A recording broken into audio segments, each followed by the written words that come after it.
Welcome to the Wtf Show podcast from Bangkok, Thailand. Presented by Vimol Kogar. Tune in to get your dose of weekly verbal Red Bull. Welcome one and all to the WTF Show today.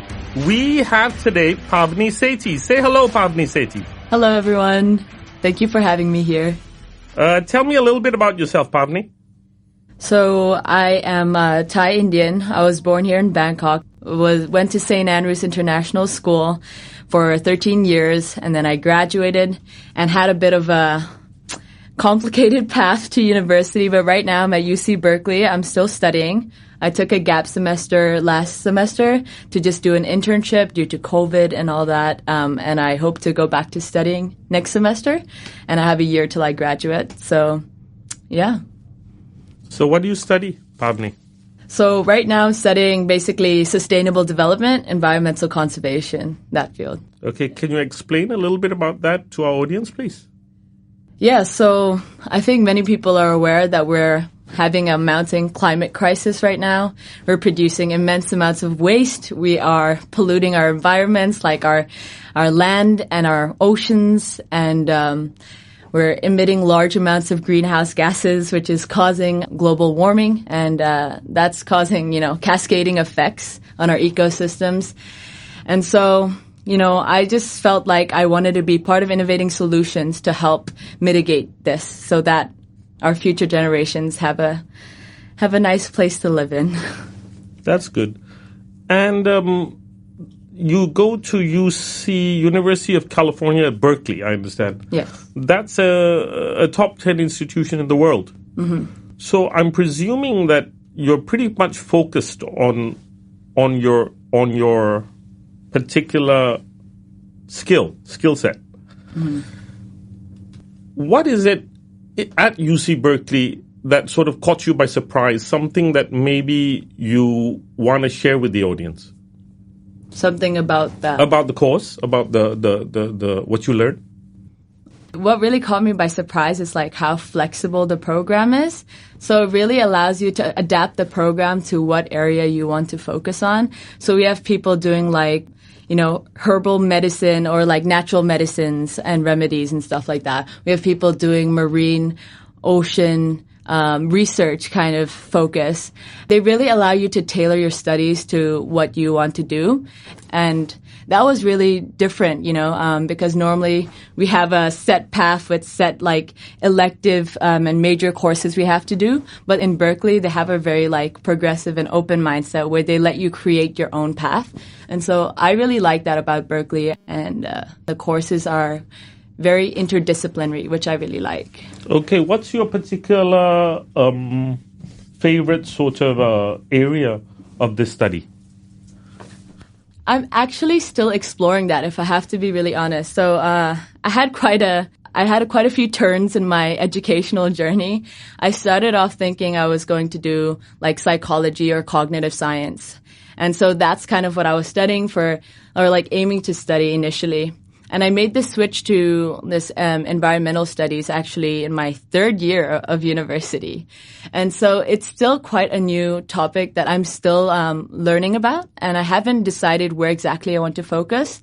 So what I'm doing is I'm trying to get a kind of foundational understanding of the different components of the environmental systems, like the water systems, the food systems, the energy system, because I think you need to understand each one of them in order to understand the interrelations between them. And when you're finding any solutions or acting within any one of those systems, you have to understand the interconnections. So at this point, I'm really trying to get that basic foundational understanding. And eventually for my master's and after I get some experience, I hope to understand where I want to focus on a bit more. Yeah. Okay. And during the summer months where you're off, I'm presuming you're in your sophomore year, maybe? Senior year, actually. Okay. I'm going to start my senior year. Okay. In January. So you've done a couple of summers, maybe interning somewhere. Can you tell us a little bit about your internships? Right. So I can talk about the one that I recently did since it's very fresh. So I was actually basically managing this startup, which is trying to create a model that can increase our recycling rate in Thailand. Because right now we have a lackluster recycling rate. It's about 20 to 30%. Sorry, when you say recycling rate, which resource are you talking about? I'm talking about domestic household waste. Okay. Right. So right now we don't have a proper system to collect the waste and ensure that the recyclable waste enters the recycling chain. And so a lot is lost in the process. So we're trying to create a model that complements the traditional system we have right now and that can help boost the recycling rate to maybe 40 or 50%. Okay. Tell me a little bit about your relationship with the U.S. Green Chamber of Commerce and the Berkeley Climate Change Perception Research. Obviously, in the area that you're in, there's a lot of research involved. Right. And is that a direction that you think you might be going to? So I've done maybe 2 or 3, or 4 research kind of experiences in my time in the U.S. I think it's a very important field that's needed for innovation to occur and to progress, this recycling industry and in any industry really. But personally, I don't think it's a space that I am too interested in being involved in, just because I feel like I'm a person who likes a very dynamic environment where I'm working in different environments every day, exposed to different challenges and meeting different people, moving around. I feel like I'm a very dynamic person in general. So when I was involved in research experiences, I found it a bit monotonous and just a bit it's just a bit too static and repetitive for my preference. But yeah, I did work with a couple research institutions. I worked at Stanford for a bit when I was doing cognitive science. So I was trying to do research relating to veterans to see if their responses to transmagnetic stimulation or fMRI can assess the effectiveness of different treatment methods for PTSD. So I did that for a bit. And then later when I was at Berkeley and I changed to environmental studies, I was studying different factors that makes people deny climate change and what effective communication tools we can create to help break down those mental barriers and express the message effectively to people. So it was interesting, and I'm glad I got that experience, but I think it did teach me that it's not necessarily the type of work I want to be doing in the future. What can you tell us about where you see yourself in 5 years' time? Oof. This question is a question that's, I guess, asked to many kids nowadays, but personally, I'm also the type of person that likes to take things step by step.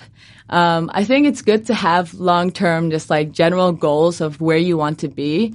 But I'm the type of person that focuses on the present moment and the next few steps I have to take, because I think life is so unpredictable. And 2020 has definitely taught us that very clearly.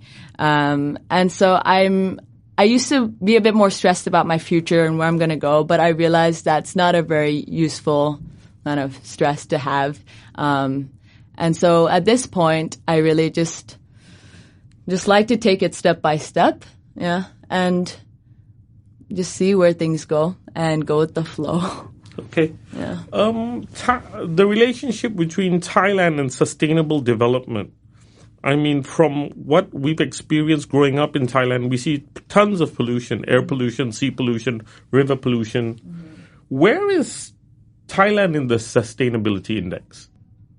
Sustainability index? Yeah, sort of where are we in terms of understanding how we need to protect the environment? Yeah, so we have had several environmental issues with air pollution, water pollution for a long time, but I think it just wasn't paid attention to. And it's somewhat understandable. I think many countries, when they're trying to grow economically, their main goal is economic development. And they initially start by growing their economy, and they don't really care about environmental issues. And this is a pattern with many developing countries. So I think we were going through that phase where our emphasis was on mitigating poverty, making sure people have food to eat, and growing our economy. Those were our main goals. I think environmental protection wasn't very high on our list of priorities. And so, yes, we had air pollution in this. I don't think there was enough aggressive governmental involvement in trying to mitigate those issues. At this point, I think it's becoming increasingly evident with like our air pollution becoming really bad, the smog becoming really bad. Countries are looking at Thailand. We're on the top 10 list of worst polluted countries. So now I think there's a bit higher pressure to act, and we have the new generation and expats, coming in and starting initiatives here. So I think it is growing. We are not too bad in terms of the ASEAN countries. We do have quite a bit of sustainability conferences and like research going on, and startups are coming along. So I think we are progressing, but we need to go at a faster pace if we want to deal with the increasing negative environment impacts we're having. You have a particular interest in mental health and PTSD and other sort of worldly problems that occur as people your age, especially, as they come into the working environment and they find a lot of pressure in the job environment and the social environment. Right. I went through a lot of stress during this period of time, as many other children and, young adults do. I think it's one of the most stressful periods of time. Like high school, you're trying to understand your identity, you're battling with friend issues and, trying to achieve, to create a good grade, to satisfy expectations. And there's so many pressures on us growing up, and especially during this time period. And I definitely experienced that too. And so I started to think about like ways that, I can deal with this stress more effectively. When I was like kind of at the peak of my stress was probably when I graduated from high school, and I was like about to go to university, and I was just having low self-esteem and all this stuff.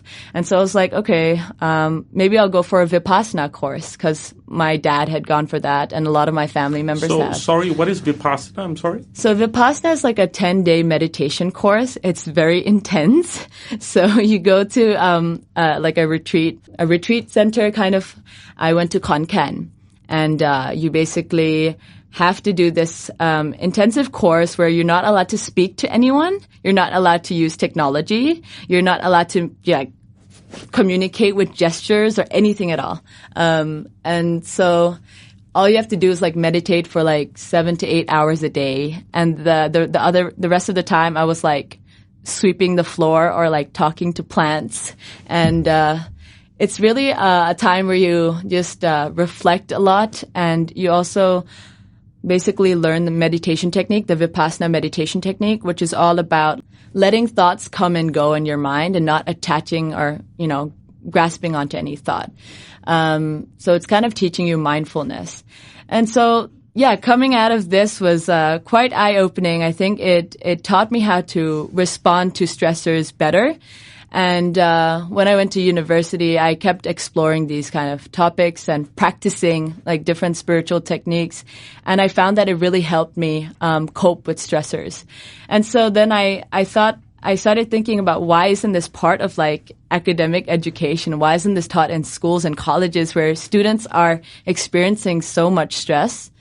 And so that motivated me to start Wisdom Club, which is a place where we can teach some of these techniques to college students to help them deal with stresses that they're going through. Because I feel like stress is like an inherent part of life. Like you're going to experience it in different forms always, but your response to it can really change your experience, right? And just to create like a community where we can support each other. And that was really my goal, is to create like a sort of family where we can help each other become better. And, when we're going through tough times, we have each other like for support.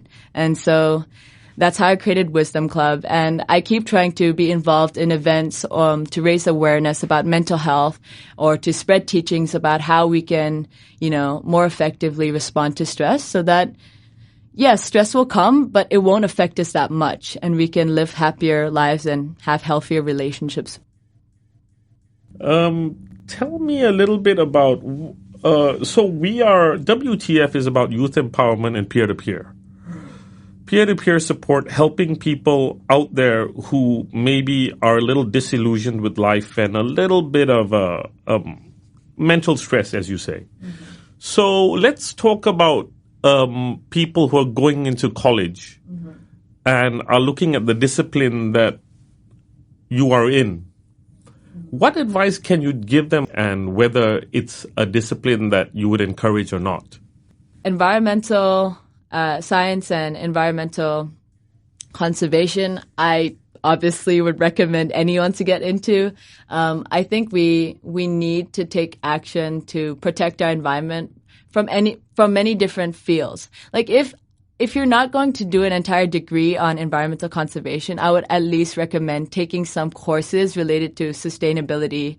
And there are many courses like sustainability in hospitality or business, corporate social responsibility. So like find ways that you can integrate sustainable practices in your own industry, because I think we need action from all different sectors, governmental, private, nonprofit, and any industry. It's relevant everywhere because it's a teamwork to tackle such a big global crisis.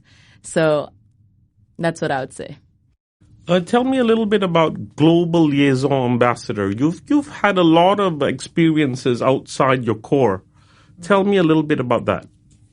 Yeah, so I always like to be of service to people. You know, like I am very open to just like supporting other people who need that. And I try to be involved with things that can provide that to people. So the Global Liaison Program was basically a program that I co-started with other people in college. And it's a program just to help people adjust to their new life in college. So international students who are coming to the U.S. to study, there's a lot to adjust to, a new culture, a new country. You're probably, away from your parents for the first time, possibly. So this program is kind of like a buddy program where we match like an existing student to a new international student, and that existing student can help the new student adjust to the college environment, to help them around, answer any questions, and just be their friend, maybe introduce them to others. So I kind of was part of like developing this program, and I was also one of the buddies.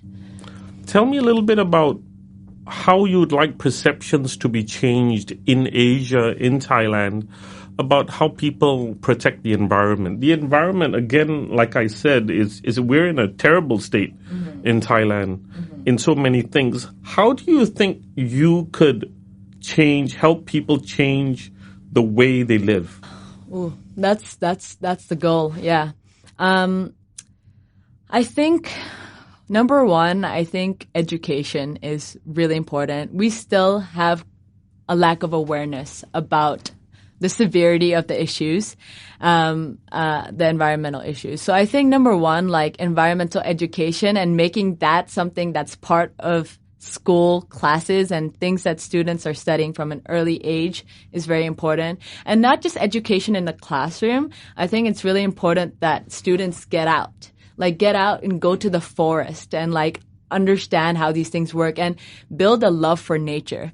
I think once you love nature, once you love animals and the trees, and you understand the ecosystem and the impacts that you're having on it, you naturally have a desire to protect it, right?